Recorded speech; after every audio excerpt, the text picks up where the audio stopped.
आज की बात। स्वागत। आप जानते हैं कि आज की बात में इस समय हम लोग भारत के जो बौद्ध दार्शनिक हैं, इन दार्शनिकों का एक छोटा सा परिचय आपके पास पहुंचा रहे हैं। और ये जो परिचय है, इस परिचय पहुंचाने की इस कड़ी में इस समय हमारे साथ है शांतिदेव। पिछली कड़ी में हमने देखा कि शांतिदेव ये बोधिचर्यावतार में किस तरह अपनी बात को समझाते हैं। अब यहां से हम आगे बढ़ेंगे, लेकिन आगे बढ़ने से पहले हम आपको याद भी दिला देते हैं कि ये जो पुस्तक जिसके आधार पर शांतिदेव का परिचय हम आपके पास पहुंचा रहे हैं, ये परिचय और ये पुस्तक वास्तव में एक शोध अध्ययन है।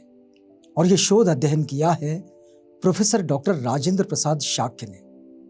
प्रोफेसर साहब ने ये जो शोध अध्ययन प्रकाशित किया है, उसका शीर्षक है विश्व के महान बौद्ध दार्शनिक। तो आइए हम सबसे पहले प्रोफेसर डॉक्टर राजेंद्र प्रसाद शाक्य के लिए कृतज्ञता व्यक्त करते हैं, उनके प्रति आभार व्यक्त करते हैं, उन्हें धन्यवाद देते हैं और आज की इस कड़ी में आगे बढ़ते हैं। तो देखिएगा, बोधिचर्यावतार ये जो आचार्य शांतिदेव का बड़ा ही महत्वपूर्ण ग्रंथ है, इसमें आचार्य शांतिदेव बोधिसत्व की उस बात को समझाते हैं कि बोधिसत्व वास्तव में क्या चाहते हैं। तो वे लिखते हैं कि समस्त प्राणियों की निब्बाण प्राप्ति करने में और आनंद अनुभव करने की साधना स्वयं परम साध्य नहीं है, यह बोधिचर्यावतार कहता है। यानी यदि किसी के मन में यह बात आ भी जाए कि भाई निब्बाण को प्राप्त कर लिया जाए, तो ये उसकी अपनी बात हो सकती है, लेकिन बोधिसत्वचर्या में बोधिसत्व के मन में ये बात नहीं होती है। वो निब्बाण प्राप्ति की ओर उतने ज्यादा झुके हुए नहीं होते हैं, वे अपना कार्य करते चलते हैं। तो कार्य क्या है? तो वे बुद्धत्व प्राप्ति का साधन मात्र है, इतना जानते हैं और अपना वो कार्य करते चलते हैं जिसमें वे लोगों के हित के लिए, लोगों के सुख के लिए काम करते रहते हैं। बोधिसत्वों की इस साधना ने ऐसा अद्भुत रूप ग्रहण किया है कि वह स्वयं ही परम साध्य जैसी दिखती है। हम बोधिसत्वों को अगर देखें तो बोधिसत्व निब्बाण प्राप्त किए बगैर, उन्हें देखकर ऐसे लगता है कि ये स्वयं ही परम साध्य है। शांतिदेव इस भावना को अपनी चरम सीमा पर परिनिष्ठित करते हैं। बोधिसत्व की यह प्रार्थना कि जगत का जो कुछ दुख है वो सब मैं भोगूं। बोधिसत्व की एक ही प्रार्थना है कि संसार का, इस जगत का जितना भी दुख है वो सारा का सारा दुख मैं भोगूं और बोधिसत्व के किए गए समस्त कर्मों से समूचा संसार सुखी हो जाए। बोधिसत्व के मन में बस इतनी ही कामना होती है कि मेरे द्वारा किए जाने वाले सारे कार्यों से समस्त संसार सुखी हो जाए और जितना भी संसार का दुख है वो सब मैं स्वयं ही भोगूं। इसी कामना के साथ बोधिसत्व आगे बढ़ते हैं। बोधिचर्यावतार में आचार्य शांतिदेव ने इसे बड़ा ही विश्लेषित किया है और बड़ी गंभीरता से और बड़ी गहराई से इसे विश्लेषित किए हैं। इस ग्रंथ में यानी कि बोधिचर्यावतार में आचार्य शांतिदेव ने स्थापित किया कि मनुष्य का जन्म दुर्लभ जन्म है। वो इस बात पर बिल्कुल आग्रहपूर्वक अपनी भूमिका रखते हैं कि मनुष्य का जन्म ये बड़ा दुर्लभ जन्म है और दूसरे भारतीय मनुष्यों की तरह उन्होंने मनुष्य जन्म को पुरुषार्थ साध्य बताया है। इसलिए मनुष्य को इस जन्म में परहित कामना से कार्य संपन्न करना चाहिए। यहां आचार्य शांतिदेव आग्रही हो जाते हैं कि मनुष्य ने इस जन्म में परहित कामना से कार्य संपन्न करना चाहिए। औरों का हित कैसे होगा, इस दृष्टि से ही कार्य संपन्न करना चाहिए। बोधिचर्यावतार के कवि आचार्य शांतिदेव स्वयं अपने उद्धार के लिए चिंतित नहीं है। शांतिदेव स्वयं अपने उद्धार के लिए चिंतित नहीं है जितना वे प्राणी मात्र के दुख निवृत्ति के लिए चिंतित है। बोधिसत्वों की यह खासियत है, बड़ी विशेषता है। बाबा साहेब डॉक्टर अम्बेडकर ने जब ये बुद्ध और उनका धम्म लिखे तो उसमें बोधिसत्व इस पूरे शीर्षक के साथ बोधिसत्व समझाए कि बोधिसत्व क्या होते हैं। बाबा साहेब के लिए भी बोधिसत्व ये विशेषण आता है, ये उपाधि आती है, उन्हें लोग बोधिसत्व कहते हैं और बोधिसत्व मानते हैं। यहाँ शांति देव बोधिसत्व की बात बता रहे हैं कि बोधिसत्व क्या होता है। तो वो जितना प्राणी मात्र के दुख निवृत्ति के लिए चिंतित होता है, उतना स्वयं अपने उद्धार के लिए चिंतित नहीं होता। वे स्वयं अपना निर्वाण नहीं चाहते, वे सर्व प्राणियों के दुखों को दूर करना चाहते हैं। वे अपने स्वयं का निर्वाण नहीं चाहते, अपने स्वयं के लिए निर्वाण नहीं चाहते, वे सर्व प्राणियों का दुख दूर करना चाहते हैं। बोधि चित्त का साधक अपने निब्बाण की चिंता नहीं करता। बोधि चित्त का जो साधक है वो अपने निब्बाण की चिंता नहीं करता, वो अपने पुण्यों का उपयोग पर कल्याण के लिए करना चाहता है। मतलब अपने पास में जितना कुछ है इसका उपयोग वो पर कल्याण के लिए, औरों के कल्याण के लिए करना चाहता है। वे कहते हैं कि मैंने जो पुण्य किया है उससे जगत के समस्त प्राणियों का दुख दूर हो। बोधिसत्व की कामना यही होती है कि मैंने जो कुछ भी अच्छा किया है उससे संसार के समस्त प्राणियों का दुख दूर हो जाए। महायानी साधक का ध्येय हीनयान के साधक से श्रेष्ठतर है। हीनयान का साधक ये प्रतिज्ञा करते थे कि वे जन्म मृत्यु की बाधा से मुक्त होकर निब्बाण को प्राप्त करेंगे। जो हीनयान का साधक है वो ये सोचता है कि मैं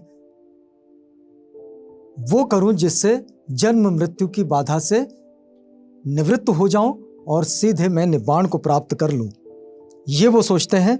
वही महायान का जो साधक है वो सोचता है कि मनुष्य जाति के साथ साथ जीव मात्र के उद्धार को अपना ध्येय मानता हूं, समस्त जीवों के उद्धार को अपना वो ध्येय मानते हैं। उनका चिंतन मानवता तक ही सीमित नहीं है, संपूर्ण सृष्टि की अखंड नियता एवं उसकी मूलभूत एकता की जैसी प्रखर अनुभूति उनके चिंतन में मिलती है, वह आज के लिए भी नवीन है।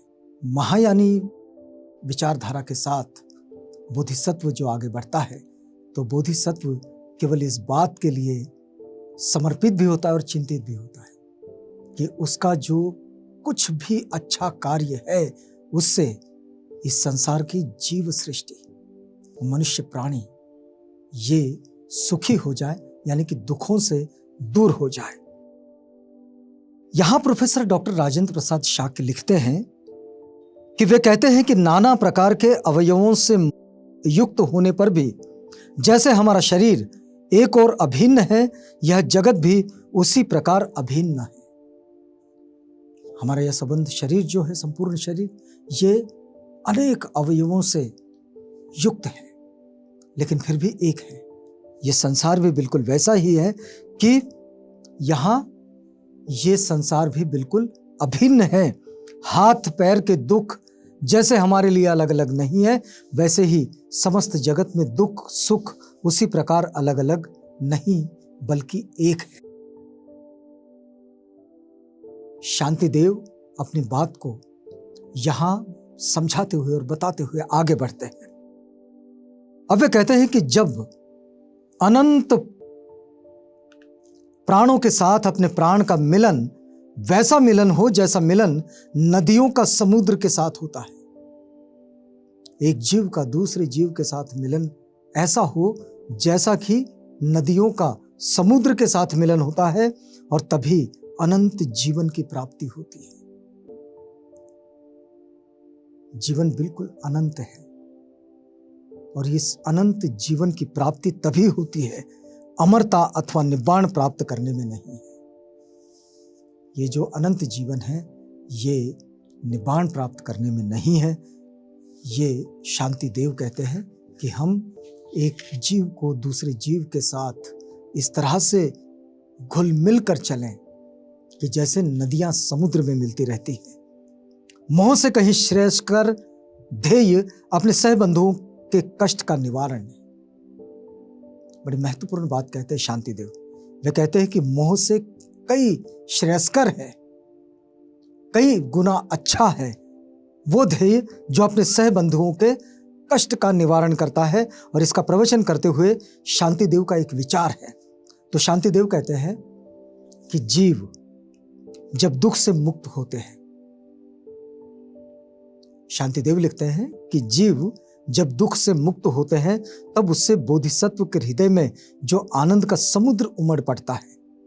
यानी कि हमने किसी की मदद कर दी, किसी को सहयोग किया और उस सहयोग से उसे जो आनंद मिला, उस आनंद से ये जो मदद करने वाला है इसे जो आनंद मिला, वो आनंद ये बिल्कुल समुद्र के उमड़ने जैसा है हृदय में, और वही पर्याप्त है।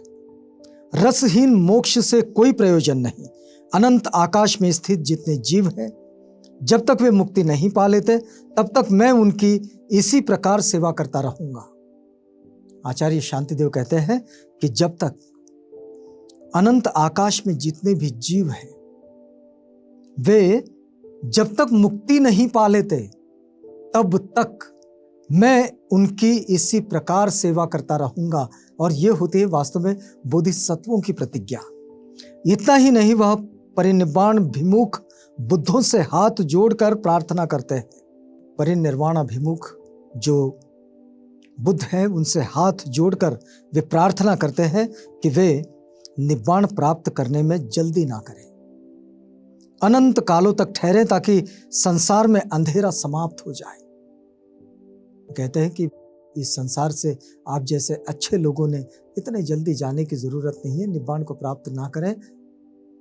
जब तक इस संसार में अंधेरा है तब तक यहीं ठहरे और संसार के दुखी प्राणी भटक भटक कर मरने से बचे। यानी कि इस संसार में प्रत्येक को दुखों से मुक्ति मिले और तब तक हम सब उसके लिए काम करते रहे, कार्य करते रहे, उन्हें उस मुक्ति की राह पर लेकर आए जहां वे दुखों की जंजीरों में, पीड़ाओं की जंजीरों में फंसे पड़े हैं।